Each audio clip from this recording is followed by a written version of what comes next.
Welcome to Smart Wealth with Joshua. Your daily stock analysis and catalysts talk. Today, we're looking at quantum psi. If you find our talks useful, please consider subscribe, like, and comment underneath. So, I think we really need to start by addressing the elephant in the room with this one, because on the surface... You mean the giant blinking red warning signs on the financial dashboard? Right, exactly. I mean, if you just pull up a standard stock screener, quantum psi looks like a complete disaster. Yeah, they're intentionally shrinking their own revenue. And I don't mean just, a bad quarter or a slight dip. No, it's a purposeful engineered drop. They are driving their top-line numbers down while burning tens of millions of dollars in cash. And currently trading as a literal penny stock, which normally that's a classic setup for a company going bankrupt. It really is. Any traditional investor looks at that spreadsheet and just sees a sinking ship. But, and this is why we're looking at them today, if you dig into the underlying market analysis, they are being labeled a highly compelling asymmetric bet, 7.5 out of 10. Yeah, which is a massive paradox. But when you move past those headline numbers and actually look at the mechanics of their strategy, it's basically a masterclass in market disruption. So our goal for you today is to unpack that paradox. We need to figure out how a company with seemingly terrible financials might actually be executing a brilliant master plan. Because they're aiming to completely upend the field of proteomics. Yeah. And the market is just, frankly, incredibly distracted by the falling revenue. Right. And to set the baseline for you, the stock is floating somewhere around 75 to 93 cents right now. Right. Underneath all the algorithmic trading noise, there's this fascinating story of scientific validation that the market is just missing. So let's talk about those scary numbers first. Because claiming that shrinking revenue is a good thing, that requires some pretty heavy evidence. It does. So for the full year of 2025, their total revenue was $2.4 million. Okay. But by the fourth quarter, it had dropped to just $451,000. And it gets crazier. Management is guiding for just $1 million in total revenue for the entirety of 2026. Which sounds insane, but they're explicitly framing 2026 as a transition year, right? It's not that nobody wants the product. Exactly. It's an engineered trough phase. They are purposely pivoting away from direct, upfront hardware sales of their current machine, the Platinum Pro.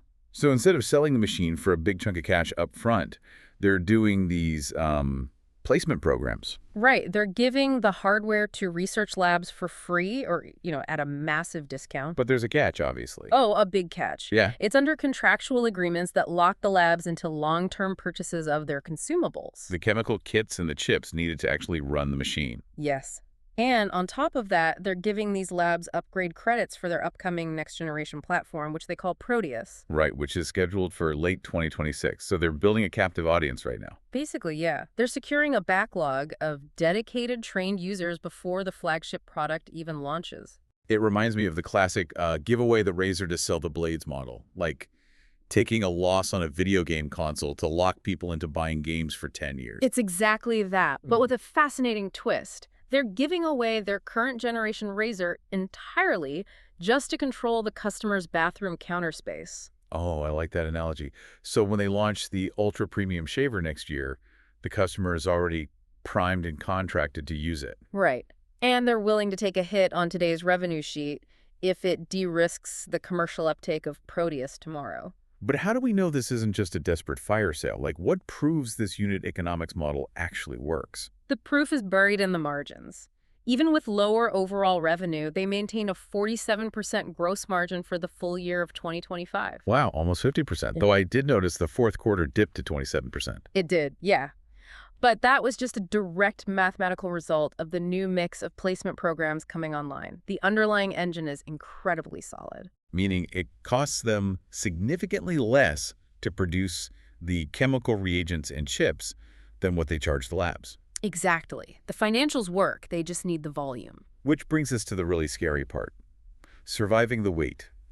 It's one thing to have this grand strategy, but you have to stay solvent long enough to execute it. Ah, the valley of death. Right. Because burning through, what, $93 million in cash this year while only bringing in $1 million. Yeah, that's roughly $250,000 a day. That is terrifying for a penny stock. I mean, at some point, the bank account just runs dry, right? Yeah. Aren't they racing a ticking clock? They are, but the fuse is surprisingly long. This is actually the strongest pillar of the bullish thesis for quantum psi. The balance sheet. Yes, what analysts call a fortress balance sheet. At the close of 2025, they had $215.8 million in cash and marketable securities. Okay, so when you put $250 million in the bank up against a $93 million burn rate, the panic definitely subsides. Right, they aren't living month to month. And their total liabilities are just $25.4 million against nearly $250 million in assets. And because they hold marketable securities, they're actually earning interest on that war chest, right? Exactly, which extends the runway even further. Management confirmed this capital secures them all the way into the second quarter of 2028. That's huge. It's nearly 2 full years of breathing room. Yep. They can fund the entire Proteus launch without ever needing to go back to the public markets to raise more money. And for anyone listening who invests in penny stocks, you know that is the crucial detail.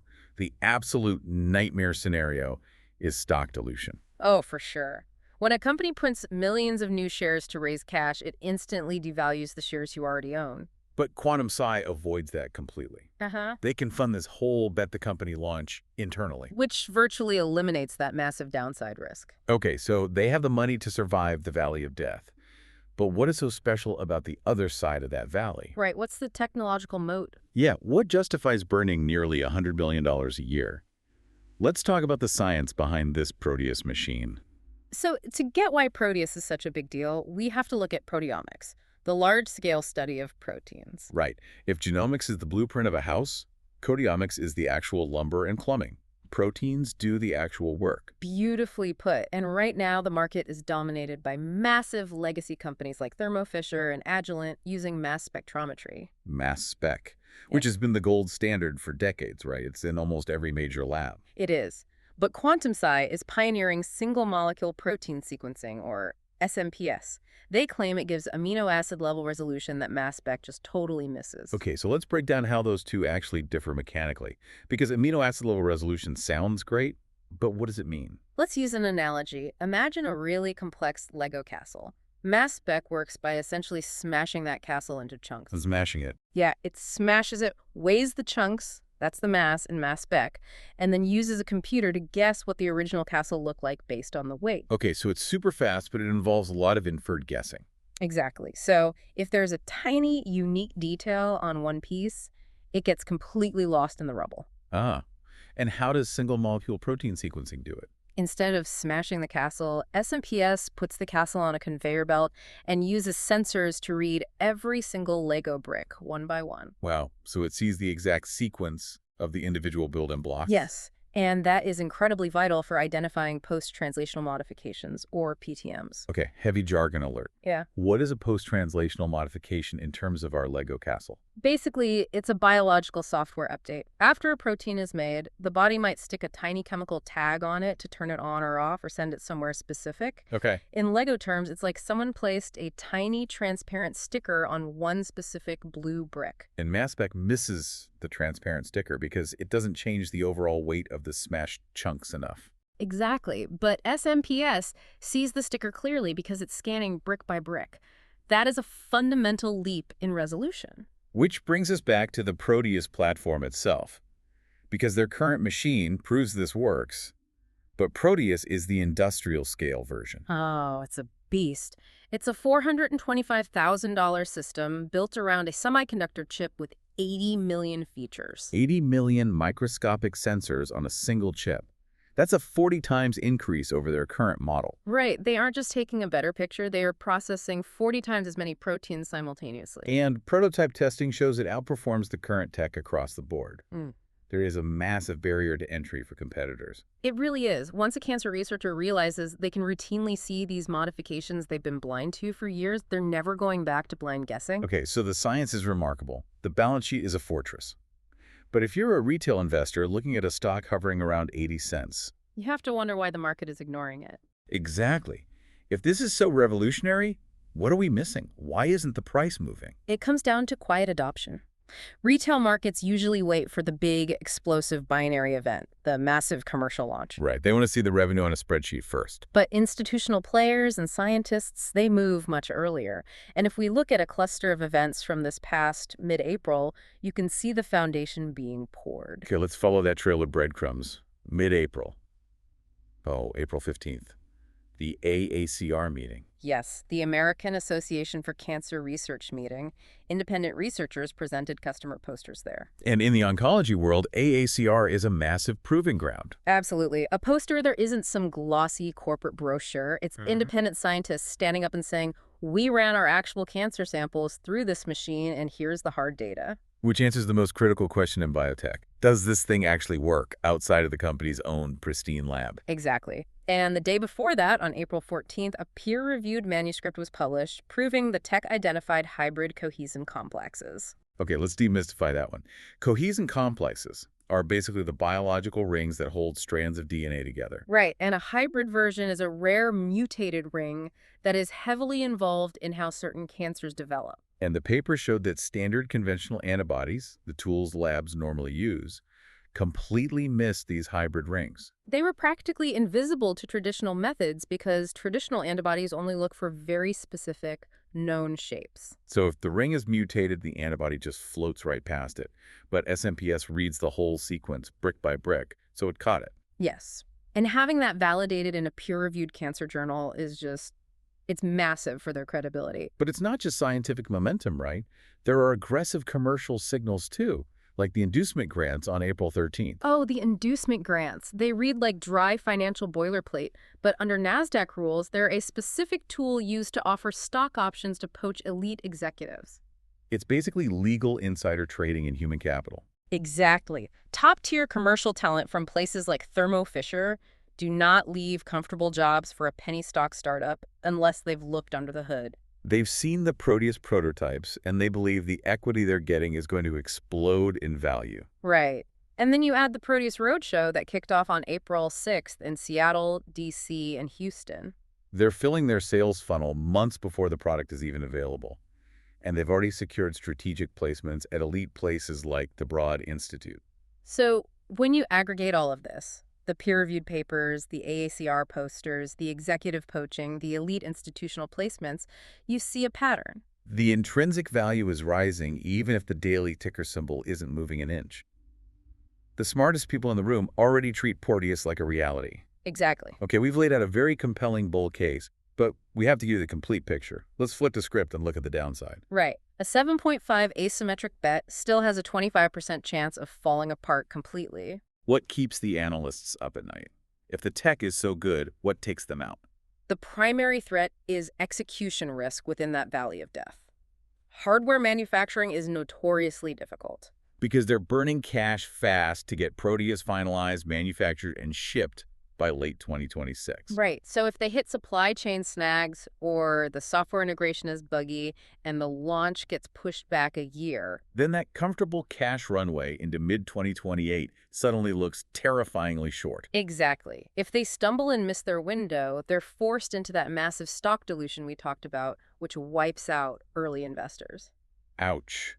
And beyond their own execution, there are macroeconomic headwinds, like the uncertainty surrounding NIH funding in 2025. The National Institutes of Health. They are the primary funding engine for biological research in the U.S. So when the NIH budget gets tight, academic labs immediately freeze their capital expenditures, their CapEx. Right, CapEx being the massive upfront budgets used to buy permanent equipment, like a $425,000 Proteus machine. If the NIH cuts funding, labs shut their wallets. That is an enormous risk for a hardware company. It is.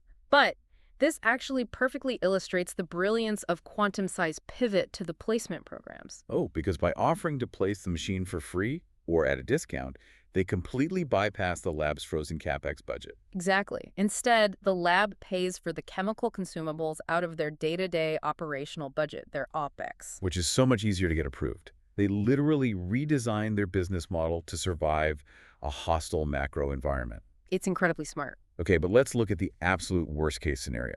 What if the placement program fails?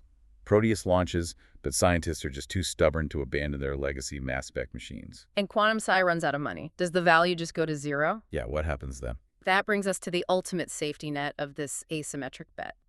Even if they fail commercially as an independent business, their intellectual property is incredibly valuable. That 80 million feature chip and the proven SMPS mechanics, they hold the patents to the next generation of proteomics. Right. Which means if they run out of cash, they immediately become a prime acquisition target. A giant like Thermo Fisher, whose entire empire relies on the older mass spec tech, would likely just swoop in and buy them. Exactly. They'd buy quantum psi just to own the disruption rather than letting a competitor have it. So that M&A, potential mergers and acquisitions, creates a speculative floor beneath the stock price. Yes. The downside is insulated because the scientific moat guarantees massive intrinsic value to the legacy players. So to bring all these threads together for you, quantum psi is intentionally suppressing its own short-term revenue to build a dedicated user base for a revolutionary machine, While sitting on a fortress balance sheet with over $215 million in cash. giving them a clear runway to execute their late 2026 launch without destroying shareholder value through dilution. And meanwhile, the market is totally fixated on the penny stock price, missing the fact that elite institutions and peer-reviewed journals are quietly validating the tech. Which means for an investor focusing on wealth building, this is a classic long-term hold. Right. It requires a 12 to 18-month horizon of patience. You're waiting for the narrative to shift from a high cash burn story to a high-growth platform story. You really have to look past the daily ticker and understand the structural reality of the science. Which leaves us with one final thought for you to ponder today. Yeah, because we've established that top-tier scientists are actively adopting this technology based on its microscopic merits long before it hits a quarterly earnings report. The disconnect between the lab and the trading floor is just massive. And it makes you realize how algorithmic trading actually creates these huge retail opportunities by being completely blind to human scientific consensus. That's such a good point. The algorithms can only read the shrinking revenue. They can't read the peer-reviewed papers. Exactly. So in the high-stakes world of biotech investing, who do you think is pricing the future accurately? Is it the day traders reacting to a dip in quarterly revenue? Or is it the scientists looking through a microscope, seeing things that were invisible yesterday and realizing the entire field is about to change? Think about that.